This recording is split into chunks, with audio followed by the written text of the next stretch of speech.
to the Muller Grand Prix Birmingham tomorrow. My name is Jeff Whiteman. I'm one of your stadium announcers tomorrow. I can tell you the forecast is good, but that's a relative term given the weather we've had the last 48 hours. 19 degrees, moderate breeze, 15% chance of rain, and only 200 tickets left. So if you do get the opportunity to just punt those last few tickets, that would be much appreciated.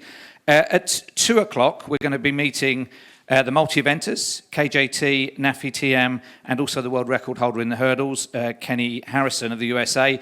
But first, we're going to introduce 3 athletes to you who've got a Commonwealthy sprinty connection. Each of them will come on in turn and pose in front of the branded backdrop with their bibs. If you are taking photos, if you could be careful not to obscure that remote camera there, please. And then we'll have a collective picture of them. Then it'll be a few questions from me and questions from you, and I think there is the opportunity for one-to-ones if you've pre-arranged that afterwards. And hello to those watching on the live stream via the IAAF site. So first of all, let's welcome a man back who we met at the anniversary games in London, an Olympic silver medalist and a bronze medalist from the Rio Olympic Games. He goes in the 100 metres tomorrow for Canada, Andre de Grasse.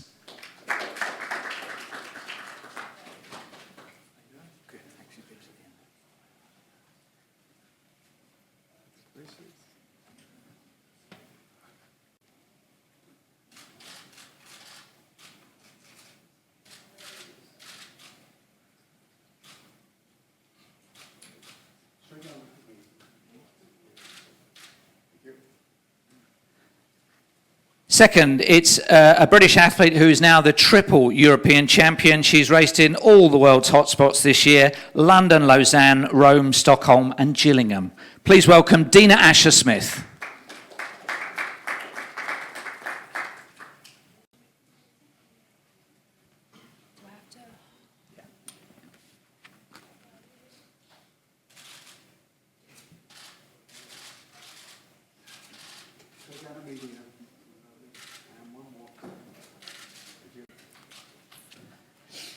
And finally, her son was 2 years old last week. We'll ask her about that. She's a 2-times Olympic champion, 7 times world champion. She goes in the 200 metres tomorrow for Jamaica, Shelly-Ann Fraser-Price.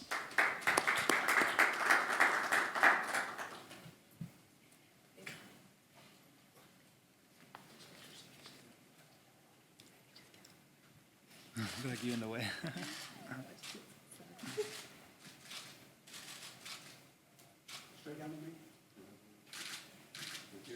And let's have all 3 of you. And I think in the interest of symmetry, it will be a thorn between 2 roses with Andre in the middle, please.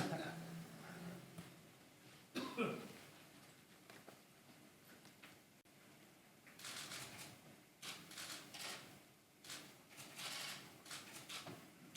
straight down at me, guys. That's lovely.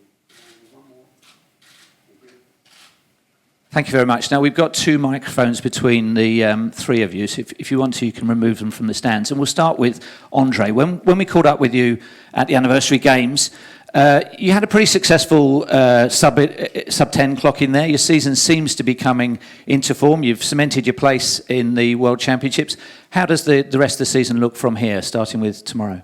Oh yeah, it's good. I'm happy to be, running my first sub-10 seconds since the Rio Olympics, so I'm feeling good, feeling healthy. The season's going according to plan, and looking forward to having a good race here tomorrow.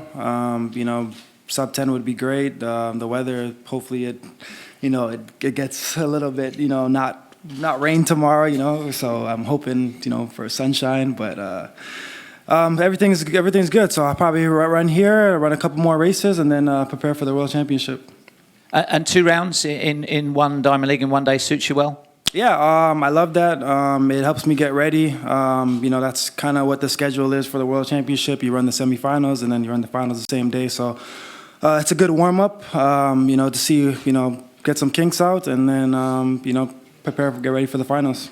Do you think you're going to have to run a season's best to win? Oh, definitely. It's a lot of great competition here. These guys are probably going to be the same ones I'm going to be racing at the World Championship. In the finals, hope so. I just definitely got to just, make sure I work on my start and just, accelerate and just have a good technical race.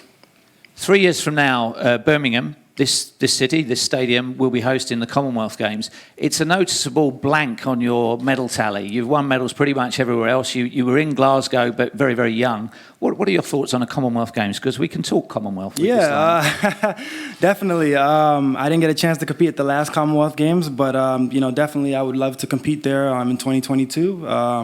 So I definitely look forward to that. I love coming to the UK, so I think it would be a great competition for me. And as long as it's not too early in the season, I feel like it would be great for me. And the question we're going to ask everybody, because in the UK we're between major public examination results. We had the GCSEs, which you don't need to know about, the A levels last week, and we've got GCSEs this week. What did your school say about you that you can share with us? School, I had a great time at school. I felt like I missed a lot of it because being a professional athlete, but. I went back after the Olympics in 2016, and I finished my degree. So I had a great time at Southern California. Probably the best years of my life. Just being a kid, being in that school environment, having friends, not taking life too seriously. So definitely, I miss those days a little bit, and it's. That's what it is. Did you get in trouble at all? Because we're coming to somebody alongside you who I know was a perfect student at school throughout high school. Were you a good student and a good kid? Yeah, I think I was lazy. In high school, I didn't really do much work, but I think I realized later on in life as I was preparing for adulthood that, school is very needed. So I took the junior college route, and then I finally went off to university to finish my degree. So feels good. I'm happy about it, and hopefully I'll use my degree in the future. So let's turn to Dina, the school SWAT. Stop. And you're in the final event of the day, the big old showstopper, the big old grand finale. What are your thoughts on it? Because it's an absolutely loaded race and one that people have been talking about, the women's too. Obviously, I'm so glad to be running at home. I love running in the UK, and I'm really happy that I'm getting to run at the UK later into the season, close to the World Championship. So it's kind of like not quite a final goodbye before Worlds, but it is as close as we can kind of get to that. And yeah, it's going to be such a good race tomorrow. I mean, the field is packed, and I've been fortunate enough to be racing around the Diamond League circuit this year with so many fantastically talented and incredible women. And this race is obviously no different. I mean, it's good that we're all kind of showing up on what is the top circuit for track and field. So yeah, it should be a good race tomorrow. Hopefully, looking forward to putting a good performance in front of a home crowd. And although you did start your season quite early with that famous Gillingham run in the Kent League, you've raced quite sparingly, haven't you? You've kind of paced yourself through a long season. Yeah, definitely. I've been training throughout all the Diamond Leagues to make sure that I peak in time for the World Championships, really. I mean, I'm quite fortunate that we've got our trials event here, obviously, next week, so I haven't had to kind of double peak at different times. So everything for me has always been geared towards running well in October, well, late September, October, and yeah, we definitely plan our races back from that, so yeah. And your 100 metres has sort of consolidated around 10.91, 10.94. Yeah, You've had cool. a few performances there. But suddenly the athlete on your right has come along and raised the bar a little bit. Are you all set for that in your remaining races? Yeah, definitely. I mean, obviously, Shelley-Ann is a fantastic athlete. She's won everything there is to win in track and field. So it's a great, every time I get to race her, it's a great opportunity, and it's always going to be a good race. But I'm very happy that I managed to stay below 11 seconds this year. I'm looking to hopefully continue that through my next races and into the World Championships. That would be a really cool tick for me to end the season like that, but we'll wait and see. If there's headwinds next week, then but yeah, I'm obviously looking forward to running fast in October. I've had a good season so far. I don't think I've had a 100 metre or 200 metre record like this before a major championships ever before, so I'm just hoping that I stay healthy and fast, and that the World Championships will be a good one for me. And are all your races between now and then known, or are there a few TBCs? Well, I think they're known. I know them. What do you mean? Well, you've got Diamond League final, which you may or may not trials. do. I mean, I've got to make the team, trials, Diamond League finals, and then Worlds. So yeah. And I was thinking, I know my races. But I've got trials. Obviously, my main focus is to make the team. I mean, it's all well and good talking about the World Championships, but I still have to qualify. Have you worked out how many races and how many days it would be if you do 1, 2 and relay? We were talking about it last week, but I mean, that's just been part of the plan since the beginning. I mean, I did doubled up last year, looking to double up going forward for the rest of my career, and planning for the races that you do at World Championships is just part and parcel. So. And if you make 2 finals, would your preference be to be rested for the relay and come back in the final, or is the baton practice important?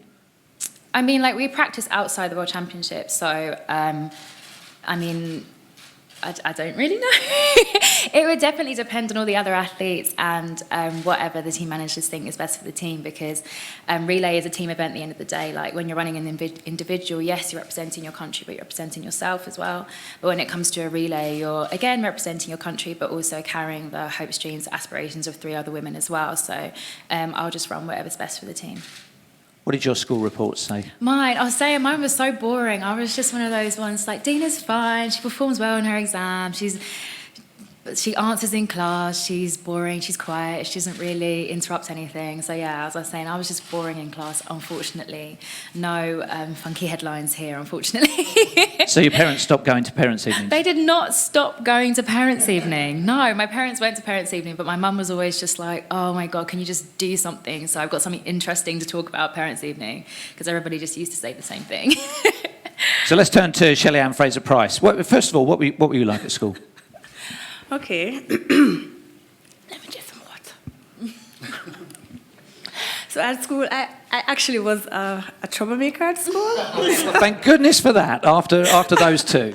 Yeah, so my report card would always say, Shelley-Ann talks too much, needs to settle down, and can do so much better. And, you know, some days it was good, but, you know, my friends would always laugh at anything I say, so I would always be like, I didn't do anything. And it's like, yeah, you did. Sometimes I know I didn't do anything. As I thought, they start to laugh. So I was always getting those at school. And we mentioned earlier, your son was 2 years old. Last week, So yeah. is he getting a handle on you being an athlete? Does he understand it? Or how does that work? No, I don't think he likes it. I definitely think he has separation anxiety going on. Like, I was leaving yesterday to come here, and he was crying, and he was holding on to the suitcase. But, you know, it's part of the job, and it's hard for me as a mom to actually leave him. But, you know, it's something that I have to do, and it's a sacrifice that, you know, you just have to, you know, get used to as an athlete. So for me, it's just time away. I do talk to him on the phone, and I call, but he doesn't really want to talk to me, but it's okay. And you're putting together quite a win streak. I couldn't see that you'd lost a race yet this year, have you? Yeah, I've lost at the national championship. Okay, of course, in the trials. So, but otherwise selected for both, and a great season on the Diamond League circuit. Yes, thank you. What are your plans going forward through to Doha now? Honestly, my plan is just to race when my coach says it's time to race, and to continue to train and not to get too comfortable. You know, it's still a long way to go, and you can rack up a lot of wins on the circuit, but you know, when it all matters is at the World Championship, and that's what my mind, that's where my mind and my focus is. So I just continue to, you know, just train hard, but also, you know, enjoy the competition, because, you know, having racing with, you know, talented athletes like Dina and Shania, of course, is definitely something that you can look forward to for the World Championship. So, you know, it's no surprises when you get to the World Championship. People have been reminding us this week that it's 10 years since Bolt ran 9.58. You were also a world champion in Berlin 2009. Mm-hmm. Does it seem like 10 years ago to you? Sometimes, but not all the time. What are your memories of that world title? Honestly, I'm not sure. I think I lost a lot of races going into that championship. So it was more, I think that's when I had my fastest start, I think. I led I led from start to finish. But, you know, for me, it's just one of those moments that I actually got to the championship. I was excited. I was looking forward to the competition. And, you know, I just got out of the blocks, and I remember Karen coming at me at the back, and we both went 1-2. But it was definitely a surreal moment for us. You have a professional interest in hairdressing back in Jamaica, and we're used to seeing you with very colourful hairstyles. Mm-hmm. Are you set for this summer, or can we look forward to some exotic hairstyles between now and Doha? Yeah, my coach said I should be careful I don't eat out the business, because I'm always changing my hair, and I'm always, you know, getting different colours. But I do get excited whenever I'm going to colour my hair, or I'm planning to wear a hair colour for a championship. But I'm definitely set for Doha. Good. We wish you well there. Thank you. Is the microphone available for any of you? It's at the back there. So if you put your hand up, and the microphone will come to you. Who has a question? No questions? Okay. Well, we wish all three of you the very best of luck tomorrow. The forecast is okay, especially for those that were misbehaved at school. Thank you. Thank you. Can I take this? We'll get the next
So welcome back, everybody. As they say in the song, 2 out of 3 ain't bad. Nafi Tiam is en route from the airport. At a certain point, she'll come leaping from here to there, 6 metres 81, to join us as our third and final participant in this second press conference for the Muller Grand Prix Birmingham. In the meantime, please welcome our first two guests, starting with an athlete who has very, very fond memories of Muller-sponsored events. At the Muller Anniversary Games in 2016 at the London Stadium, she set the current world record for the sprint hurdles, and in this fair city, she is the reigning world indoor champion in the sprint hurdles. Please welcome from the USA, Kendra Harrison.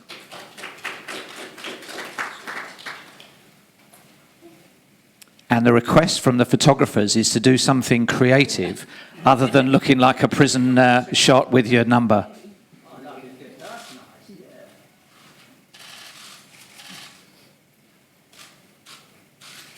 Try above your head as well, see how that works. Just down by the side again. That's good, yeah. Straight down at me. No, with the side. That's it. Thank you. Left a little, right a little. Only you remember Bernie the Bolt and the golden shot, Andy. I do too. Our second athlete is also a world indoor champion from Birmingham last year. And in a vintage year last year, she's also the Commonwealth champion in the heptathlon and 2 times European indoor champion for Great Britain, Katarina Thompson.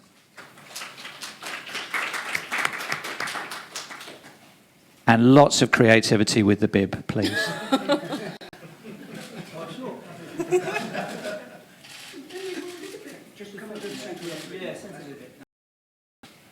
One year, if I, win everything I want to win in the sport, I can go for that 1 year in the long jump or high jump or both. But until then, I've still got business to attend to in the heptathlon, so we never know. I think you and Nafi are separated by just 1 centimetre on current season's best, so or in fact on lifetime best as well. Do you pay attention to another multi-eventer within the context of this, or is it just a sideshow? No, it's nice being alongside Tiam because obviously she's a really strong competitor and she is one of the main competitors in the heptathlon. But we're both heptathletes, so I'm sure I can't speak for her because she's not beside me. But ultimately, the heptathlon is what we want to do best in. So it's nice to see where we're both at. It's nice to potentially size each other up, but I'm not looking too much into it either way. If win or lose, it's about Doha. It's about 6 weeks' time. So just final question to you, and then we'll introduce our final panellist. What happens to you between now and Doha? Are you done for competition? Do you taper, or do you have to keep all 7 events going till quite a late stage? Yeah, it's like spinning plates. I have to keep them all going, and some events right now can be potentially stronger than others, but I've got 2 more competitions after this, including the trials next weekend, where I think I'll be competing in 3 events over 2 days. So yeah, we'll see, but yeah, Doha is my main. And then that's it. After the championships, your final countdown. Where will you base yourself? In France, right up until I need to go to Doha. Thank you. Well, let's welcome our final panellist. Put her right on the spot because she's literally just come in from the airport. She's the Olympic, world and European champion in the heptathlon for Belgium, Nafi Tiam. I think we'll begin by getting a photo of you with the bib, if that's okay, Nafi. So if you could stand against the backdrop with your bib. And we're looking for creativity. Your 2 colleagues were very, very good. No, not like a prison mugshot. It has to be out to one side. That's it. Just move along a little bit. No, you yourself move along. That's great.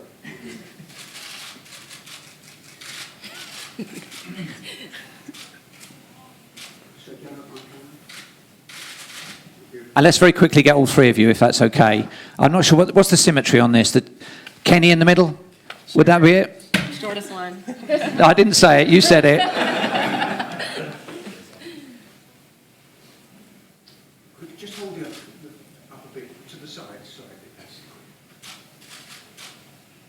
great. Okay, straight down at my camera, please. Thank you very much. So Nafi, if you could grab that microphone, it's just you that we need to speak to. 25 years old on Monday. Are you having a party that we can all gate crash?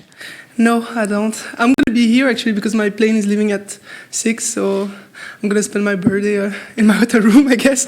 I always think 25 is a bad one, isn't it? It does make you feel like you're losing your youth a little bit. Is that how you feel? I don't know. Well, it's not as bad as 75, obviously, but 25 hurts a bit, does it? Actually, it's like that since I'm I turned 22, I was like, oh my God, it's too much now, but it's okay. Like, I still feel young. And what are your thoughts going into this competition? What are you looking for from the long jump? It's just for me a preparation competition. It's still 1 month and a half until Doha, so I only did 2 long jump competition, and I feel like I need a bit more repetition. So yeah, just I come and see, and hopefully I get something to work on when I'm back in Belgium on Monday. And in Rio, you were the closing ceremony flag carrier for Belgium. Is there a lot of expectation around your countdown to this championship? Are you feeling that back home? I think there is always a lot of expectation every year. I have a lot of pressure also from myself, but I just think I keep working hard every year, and what will happen will happen. I just don't want to have any regrets, so that's the same way I think every year. And on the work ethic front, you're also studying for a geography degree still, are you, at the University of Liège, or is that parked? So how does that fit in with your training? Do you manage to part-time that somehow? Yeah, actually, in my university, they have a program for student athletes. So I split every year in 2. So that's now my 6th year at university, the last one. I passed all my exam in June, and I only have my bachelor thesis to give back in September and to defend, and then I'll be done. Is it important to you to keep that side of things going, the academic side? Yeah, that's always a goal I had for myself, and that's why I really wanted to carry on. I've been raised with the idea that getting a degree to be independent, and also because my athletic career is not going to last forever, it's important. So it was also on the mental side, it was good to have something beside athletics, to be with people that really don't care about athletics, don't talk about it, and just to be a normal student for a great part of the day. So it was hard to combine both. It took me a lot of time and energy, and I'm really happy to be at the end of it. But I'm proud I did it, because that's something I really wanted to do for myself, and I didn't want to just let that go. What do you think it's going to take tomorrow to win the long jump? You're in against specialist long jumpers, obviously. What do you think? To win it, I guess it's going to take to jump 7 meters, but I'm really not thinking about any ranking or win in this competition. I'm just coming for myself to see where I stand, and as I said, to see what I can still work on. So, do you have? You've had an unbeaten career in the majors over the last few years. Whenever you've lined up, you've tended to win. Do you have a regime over the last 4 weeks that you'll now follow, or is it different every time? A regime of training, where you go, what you do, whether you taper, that kind of thing. Like every year, we've been doing more and more, and also because I had more and more time with university. Those last 4 weeks, we've been back to basic training, like not really doing technical things. Also because I had a little physical problems, but so I didn't really jump a lot. But yeah, nothing special, I would say. Just we didn't really focus on one thing. I think that's also heptathlon. You have to be able to work on everything, and that's just what we carry on doing. Just to stoke up the rivalry a little bit more between you two, you're separated by 1 centimetre. Do you notice the other multi-eventers when you're competing in a context like this? Do you want to be the first heptathlete? It's great that Katarina is there because we know each other, and I'm obviously used to compete with her. But as I said, it's a long jump competition. We're not in a heptathlon, so I don't think winning is really the point here.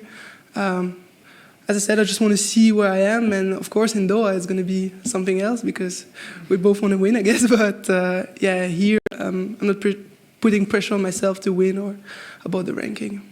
And the final question, which everybody else had advance warning of and you haven't, is we're in the middle of public exam results in the UK at the moment. So we've asked all of our guests, what were their school reports like? What did the teachers say about you when you were in high school, good or bad? We have had a couple of naughty and talkative panel members. What were yours like? So I'm not you speaking very fast. School reports. What were your school reports like? Good, bad? When I was in high school, I think I was fine. I was good. Yeah, I always liked school and liked studying. And I think now that I'm in university, I'm studying something that I'm really interested in. It's easier. But I think I was a good student. Yeah. Good. All right. Questions from you. If you put your hand up, we'll bring a microphone to you.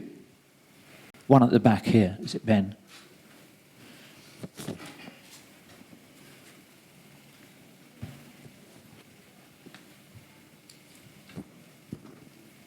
question for Nafi. How do you reflect on your performance in talents, and how is your injury? Thinking about talents, I'm happy. I think I did very good in most of the event. Of course, that problem in the javelin killed the atmosphere, but it's going good now. So I'm pretty optimistic about Doha. I don't think it's going to be a problem. Yes, over there. Kat, you've got really strong 200 and 800 metre PBs. Is there any chance in the future you'd ever consider running a 400 metres or a 4x4 relay? Yeah, I wouldn't rule it out for sure. I think 400 is, every time I do my 800 trainer, the 400 is a natural rhythm for me, and my stride length and my pace. So I wouldn't rule it out for sure. I like 400 metres. It's a good distance. Have you got PBs at every event? Have you got a 400-metre hurdles PB? In 2014, I pretty much did every single event available, and that's how I got a stress fracture in my foot. So never again. I did triple jump, discus, 4 hurdles, 400, everything you can think of. So for both of you, the multi-eventers, if in the interest of equality it ever moved from heptathlon to decathlon, would that hold any fears for you? Pole vault? Doing the math, maybe one extra throw, but then more running, I think it would be better for me. Nafi? I think everybody knows this. I'm not so good in the long distance, so I guess, the 1500 meters is going to be really a struggle for me. Maybe not so much because the pace is a bit slower, and I guess probably at a pole vault and the 400 meters. But I think I'll be out if it moves to decathlon, to be honest. Anybody else? Yes, John. Question for Kenny. You spoke about your world record race. Was that a perfect race? Is there anything you can improve on? And the standard in the 100 hurdles is really high this year. Danielle Williams running fast and a couple of other Jamaicans and Americans. So do you think that could be what's needed to improve on the world record? The world record race, I thought it was pretty flawless, but my coach had other things to say about it. He said I floated the last 3 hurdles. I didn't get out as well as I probably could have. So from my coach's standpoint, no. But I do think as the hurdles evolve, people are running 12.3s now, 12.4s. So I think that's only going to make me run faster. I like competition. I like when everyone's running fast because it's only going to bring a great race. Yeah. Question for Kenny as well. Before you won the world indoor title here in Birmingham, a lot of people, rightly or wrongly, had said you were a great performer but never really delivered in a big championship. Mm-hmm. How much has having won that global title taken the pressure off for you looking ahead to Doha? I think the pressure is still there just because I want to get my first outdoor title. But, winning indoors was definitely hey, guys, I can do it. And a lot of times I try not to listen to what, commentators or anyone else really has to say because every athlete's different. The development and how we do at those meets is different for everybody. So I think over the years, my performance has shown that I can do it, and I'm only getting stronger mentally. Yes, Ben. Another one for Nafi, sorry. Did you watch Gotsis, and what did you make of Kat's performance there? I tried to watch a little bit. Actually, I had an exam on the next Monday, so I couldn't really spend a lot of time in front of my laptop, but my boyfriend was performing there too, so I tried to follow. And of course, I saw what Kat did after. I think I was not really surprised because already in Berlin, she did really great, and I think that was just the logic follow. I don't know how to say that. And I think it's going to be very interesting in Doha. Yeah. Is it, for the multi-eventers, for the female multi-eventers at the highest level, you all do the lap of honour at the end together, you help each other out with the wind gauge readings and things like that. Is it all friendly, or are you actually during those 2 days thinking you are going down, and you're looking at it thinking you're going down in Doha? Is it? How do you think? How do you really feel? No, I think it's really friendly, and it's 2 days of competition. So if you really like that all the time, so aggressively thinking and I don't know, hating in your head, that must be really 2 long days. In the end, it's still sports. Of course, we are concurrent. We won the same medal, but yeah, it's only just sport. We can do it being friendly. And it's so a bit like the marathon, it's you against the event as much as you against the others. Do you feel like that, Kat, or are you thinking you're going down in Doha? No, I agree. And I think with heptathlon and decathlon in particular, we have so much respect for each other, and it was the same athletes. I've grown up with these girls, and you get to know them. And yeah, I don't think that that's the best way to spend your energy doing a heptathlon, but I try to just focus on myself until I have thrown the last javelin. And then it's sort of competitive for me, and that's when I can get into it and have the race. Yeah.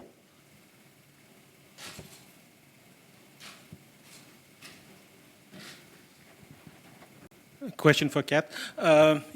Previous to 2018, you were sometimes struggling in main championships, but it changed a lot in Berlin. How did it boost your confidence, the European Championship last year? Yeah, Berlin, definitely. Before Berlin, I won the Birmingham indoors, obviously, but like Kenny said, it's about the indoors, and I really wanted to prove myself on an outdoor stage. And Berlin, even though I didn't win, it gave me so much confidence to know that I could be competitive. And yeah, just like having that, after Birmingham and then leading into the Commonwealth Games, I took an injury, but having that sort of lead into Berlin where it was just all about getting my body right, and then coming away from Berlin last year and having a great winter and able to put a good performance in Glasgow, I'm just happy that I'm able to get consistent blocks of training in now. And I think that makes all the difference when you go to the start line and you don't have to worry about any bits of your body, and that's been a big, massive thing for me because I've struggled with injuries for every single year up until last year, leading into Berlin. So yeah. Any more? I have one last. Oh, we'll go to John. As the microphone goes across, you've seen our impressive Muller yogurt display, and you feature in the Muller commercial for yogurts and athletics. How long did that take to film? Where was it done, and how did it fit in? Were you at an actual track? The most recent one. It was done in January, and yeah, I was at an actual track in South Africa, and it was a very, very fun day, trying to smear yogurt in someone's nose. It was decent. John? Occasionally, I think it's happened at 1 or 2 Diamond League meets, and sometimes indoors they'll hold like a mini combined events competition within a day, like say 3 events. I think Paris did it for Kevin Mayer. So first, would both Kat and Nafi, would you like to see more of those? And if so, if you could pick like 1 run, 1 jump and 1 throw to do within a day, which ones would you choose? Yeah, I would love to see it happen. I think my coach tried to make it happen in the Paris Diamond League for the females as well, but it just didn't come off. But yeah, I would absolutely love to be part of a regular Diamond League circuit where, for example, say what I'm doing next week at the trials, 3 events. And yeah, I think it'll be really cool, and I wouldn't mind 1 jump, 1 run. I don't know. maybe I'll be up for that. Which disciplines? Which run? Which jump? It doesn't matter. It's whatever event we're working on, really. I don't really have a preferred one, but my ultimate probably be long jump, 200, and javelin. 1500. Yeah, I was about to say no, but yeah, I think it would be a good thing too. In the last year, I had a lot of invitation to do the high jump in the Diamond League, but as heptathlete, we have to do competition every event. Yeah, as she said, it almost happened in Paris. For me, it was not really fitting on that weekend. So, but to do that more often, that would be great indeed. Any more? Thank you very much for your attendance here today. Thank you to all 3 of you. Good luck tomorrow, and we'll see you in the stadium for the Muller Grand Prix Birmingham.